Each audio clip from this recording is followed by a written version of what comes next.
It's not the most scenic way to kick off a ride. The road through Ashurst and down State Highway 1 to Waimate is what it is. Kurow and Alexandra will more than make up for the early monotony, and while at Kurow, I hope to ride up the Awakino Valley towards the zigzag for some drone video. One way or another, I'll end up in Alexandra, about 400 kilometres to the south, via Danseys Pass.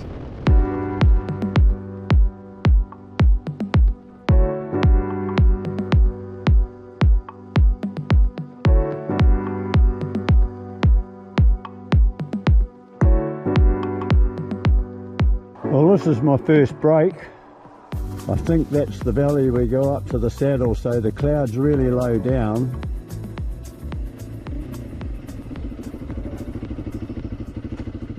Kurow was humming with the arrival of day one dusty butt riders. What a sight for sore eyes. I saw a couple of familiar faces, then had a quick chat with Cam the Kiwi, who flies in from Canada each year to film the Dusty Butt multi-day event. Hey man, I love your videos. Oh, thanks mate. Thanks man, good stuff. Yeah, cool. Yeah. So you're over again. How many have you done now? This will be my 10th. I'll give you a sticker mate. I got these printed out. Do you want one of these? Put a check on your helmet. Yeah, true. Yeah, no, I love your stuff. Yeah, no, good stuff man. Yeah, this is the first day of the Dusty Butt. And most of these guys will have done 2 or 3 hours by now. And then they've got the option of heading up over Kurow, heading up over the zigzag, or then go through the Danseys to pick it up on the other end. Yeah, very exciting. Just sheer coincidence really. I didn't set the timing of my holiday to be here on this day, but here we go. Well, the smell of home cooking was just too much for me, so I'm going to indulge. Well, I've had a really nice meal, a beautiful avocado and poached eggs, and I'm really set up for a hard ride. But what I'm going to do is I contacted Mike, the guy I'm staying with in Alexandra tonight, and I'm not going to ride the Kurow zigzag, but I'm going to go up to the start of it because I've got my drone and I just want to take some nice footage and enjoy that part of the ride. But the sun's come out, things just keep getting better, so I'll head off in and enjoy the ride.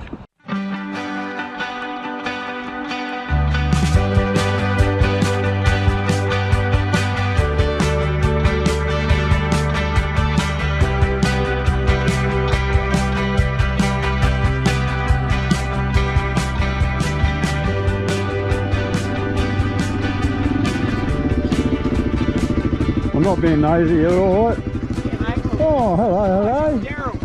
Yeah. Doing this again? No, I'm not. This is just sheer coincidence. I came down from Methven this morning. Yeah. I've got 24 days off. So it was just coincidence. I did have the intention of doing it because I've got all my drone gear there. Oh, yeah. But I'm not going to go over if it's not nice, and I think I've got too much gear to do it honestly. But I've got my acrylites in the water this time.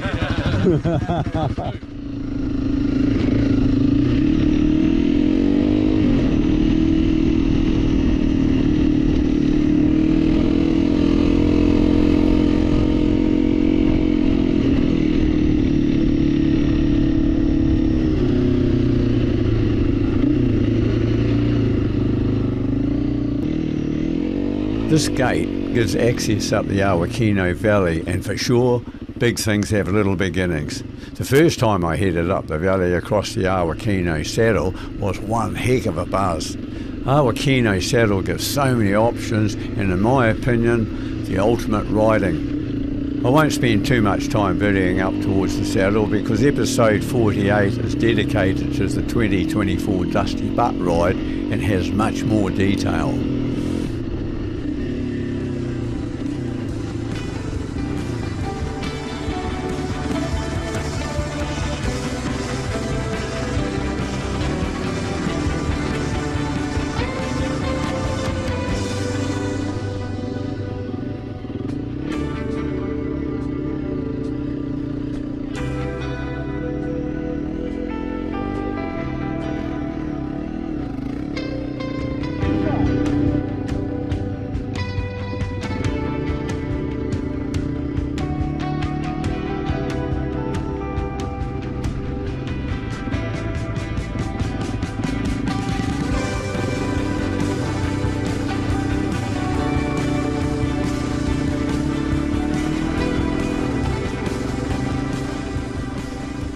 know I've said it before. This country is why the Cook Strait ferries do such good business. I can't think of anything else on two wheels that offers the feelings I experience being here. The Awakino Saddle behind Kurow is classic high country. Epic, exciting, and everybody experiences a challenge. The Dusty Butt isn't a race, but it can be. It all depends what mate you ride with, because it's human nature to want a little speed here and there. Mind you, if you stuff up, there are consequences. Last year, I hit the wall early. I'd done the prep, had the fitness, but I made a mistake. Forgot to add electrolytes and sodium to my hydration. Lost all my energy, and that led to other mistakes. Ended up drowning the bike. Not proud of it, but that's how it went. Now isn't the time to enlarge on that, but if I've piqued your interest, watch episode 48. I guarantee you will find it a lot more interesting than this video.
I've just turned up Duntroon Road.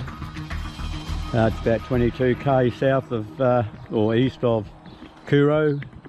So I'm on my way to Alexandra tonight, and I'll go up through Naseby and on the Danseys Pass road, which will be very interesting, but I've videoed it before, so I'll just take a couple of shots just to sort of make another story, because if you want to have a look at it, just go and see a video. There's plenty of them up there. Mine's the best though. Don't forget that. So I've dipped into the archives and pulled footage from episode 51 when I was heading towards Mount Kyborn last year.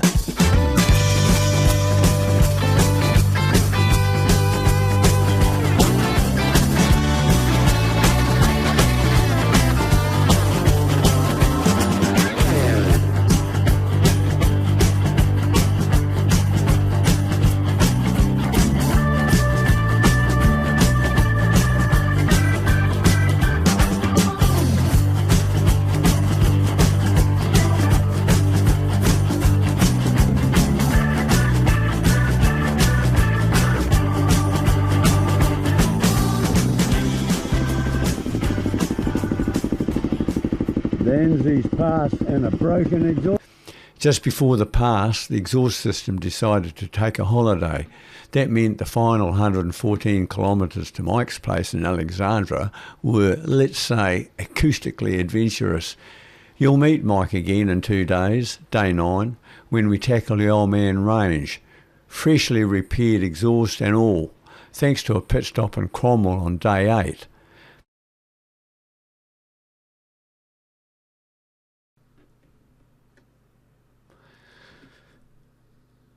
Life doesn't run smooth all the time. If things were running to plan during 2025, my edit room would have been a warm place to be during the winter months. Instead, life put me on a hold and press pause. I haven't had the edit time needed to get all the rides I did this year uploaded to YouTube before year's end. That's life. My main priority is to upload the Clarence River Reserve and Mount Patriot videos before the end of 2025. So, I won't have time to upload the following rides, including the video of Mike and I riding the Old Man Range on our Honda 300s down to Piano Flat. It's a satisfying ride and a worthy ride. The route is pleasantly diverse with long climbs and numerous challenges along the tussock tops with grade 3 rocky challenges, and the views are excellent.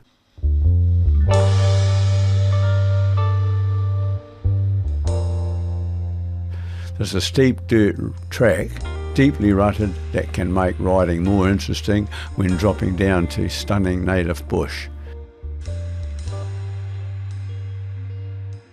The Piano Flats River is beautiful and makes great company while following it. The day was a hot one and Mike and I enjoyed a good hour's break under a cooling breeze strong enough to keep the sandflies away at the river, and I got some fun drone shots in the bag. Southland countryside is stunning and our bikes never missed a beat.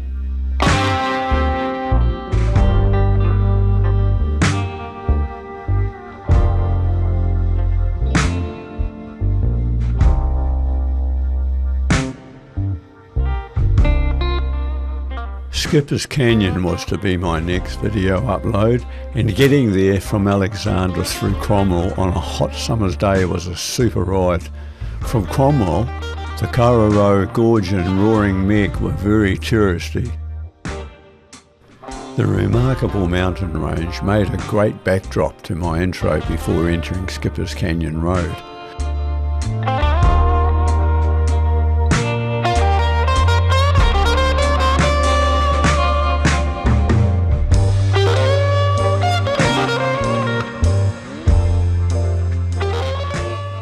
Known for spectacular views and jet boating, Skipper's Canyon also has historical significance because of the gold mining in the 1860s. Some say the road is dangerous, but in my opinion, it's people who create danger, and I believe rental cars aren't insured if driven into Skipper's Canyon.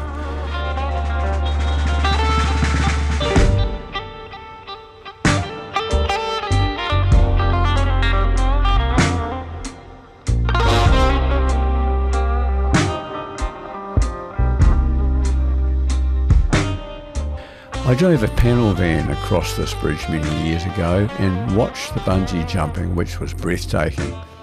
This year, rigor mortis carried me over this bridge again to the school where I was going to camp, but it was still too early in the day and 29 degrees. I didn't linger, and on the ride out, a digger made the day more challenging. I was melting in the heat, waiting for an opportunity to get past.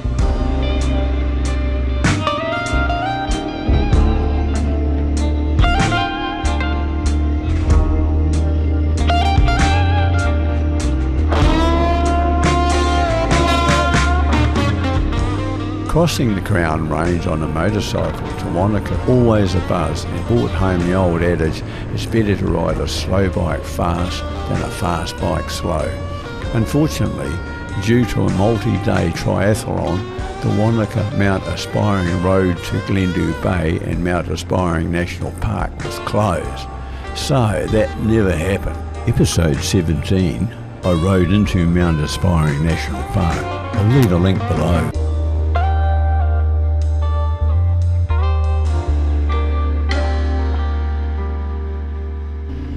Plan B was a 21 kilometre ride back to Cardrona, then 16 kilometres up to the Cardrona ski field.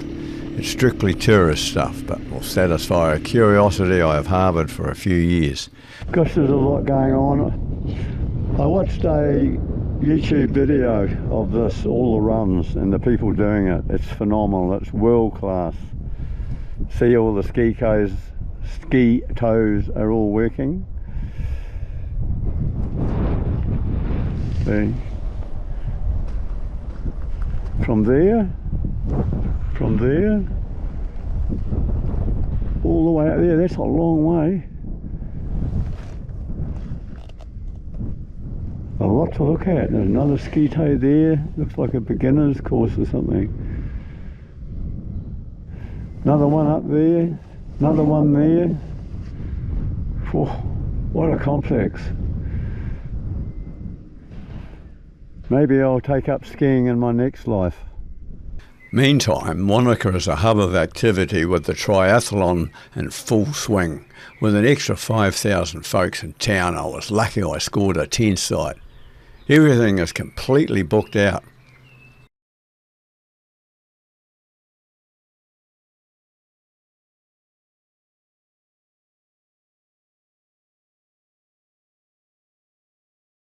Anyway, here's more footage I'll have to sacrifice if I'm to upload the Clarence and Mount Patriot videos this year. When I rode rigor mortis out of the Clarence River Reserve on day 15, I rode to Nelson via Hamner Springs through the popular Rainbow Valley. The ride is never the same twice and is my third time through it, and no doubt it won't be my last. It's not open all year round, and due to the location and the two rivers that are born within it, the Clarence and the Wairau can be subject to closure. The Rainbow is high on the list of most adventure riders and is often ridden in conjunction with the Awakino Valley, known as the Molesworth, which links Seddon to Hamner Springs.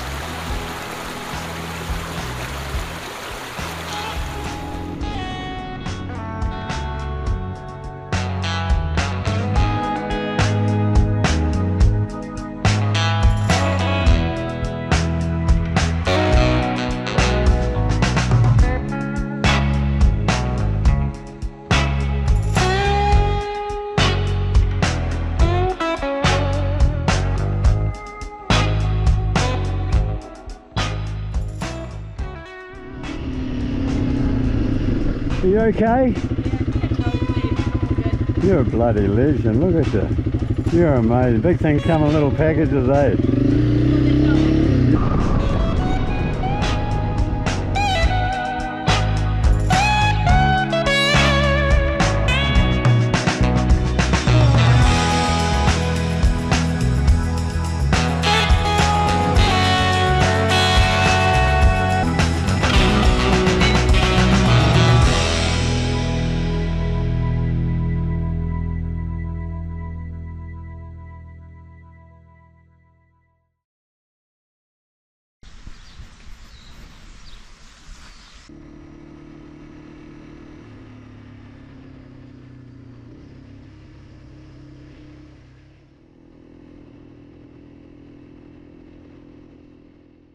Good morning.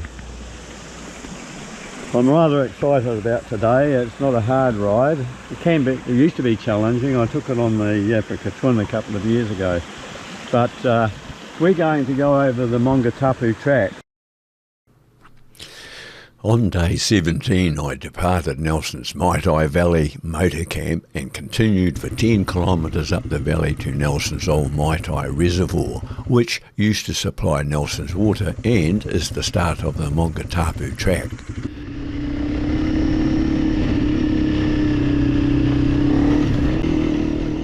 Following high tension power lines, the track climbs steeply up to the Maungatapu Saddle.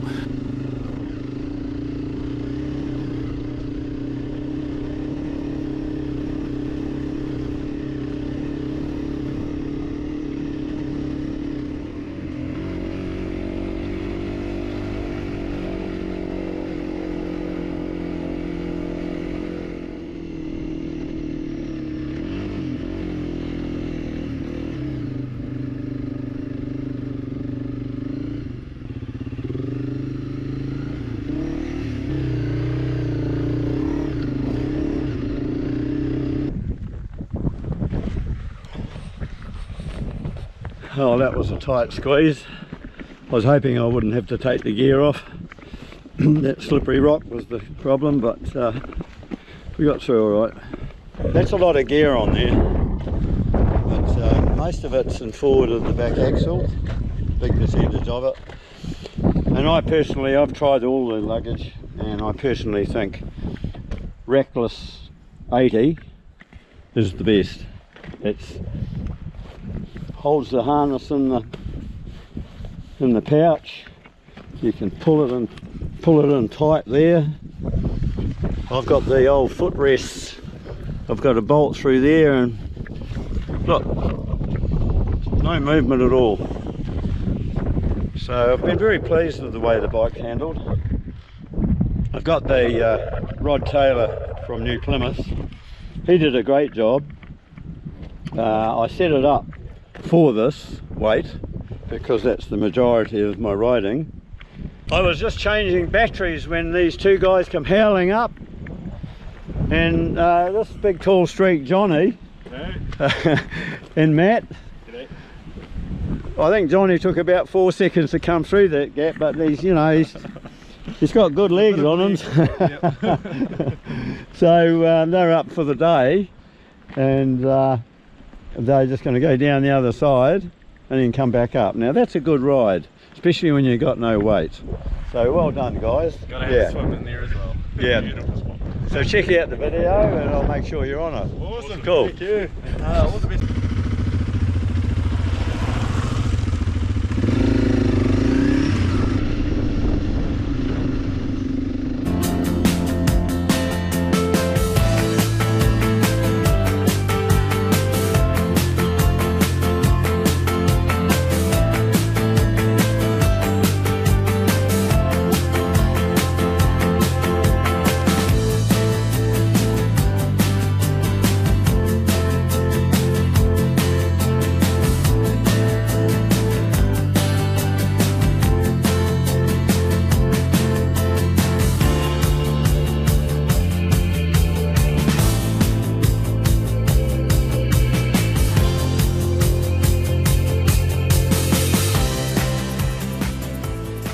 From the saddle, it's roughly 16 kilometres out to State Highway 6, just before the Pororis Bridge.